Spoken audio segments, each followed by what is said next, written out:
Alam mga Lodi, alam nyo ba ang Canada may 4 na season? Ang unang season is spring season, begins on March mga Lodi. Kaya nakita natin sa labas, puro ulan yan, pero hindi naman palaging umulan, madalang lang, basta ulan siya, basta yun ang spring season. After spring mga Lodi, ang sumunod naman ay summer season. Summer season begins on June, first week of June. Kaya magawa natin yung anong gusto natin gawin katulad nito, di ba? Tapos mahilig din ako magpalipad ng drone. Kita-kita niyo naman yung napakalawak ang Canada at napakaganda. Tapos napakalinis pa mga Lodi. Yun ang summer season mga Lods. Ang pinakapaborito ko sa lahat mga Lodi, itong fall season or autumn season begins on September mga Lodi. Kasi napakaganda sa labas mga Lodi. Puro di lang makikita mga Lodi. Pwede ka magpa-picture dito tapos i-post natin sa Facebook o pwede din nating i-reels. Di ba mga Lodi?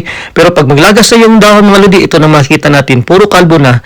Kaya hindi na maganda magpa-picture. Ito yung pang-apat na season mga Lodi. Last season dito is winter season, begins on December. Magandang experience ng mga Lodi lalo na pag hindi naka-experience ng snow. Lalo na sa mga bayan natin sa Pilipinas, gusto talagang makaranas ng yelo, di ba? Pero pag nandito ka na mga Lodi, ayaw mo na ng snow kasi mahirap talaga pag may yelo mga Lodi. Abnormal yung galaw mo mga Lodi. Lalo na pag mag-drive ka, mahirap mag-drive kasi madulas kahit naka-winter tire ka mga Lodi. Pero magandang experience to mga Lodi. Maganda din magpa-picture dahil puro puti, no? Pero hindi na alam na mahirap pag may snow mga Lodi. Maraming salamat sa panonood mga Lodi. Share ko lang yung season dito sa Canada. Sana nagustuhan nyo itong video na ginawa ko. At maraming salamat ulit. Hanggang sa muling pagkikita mga Lodi. Bye bye. Thank you.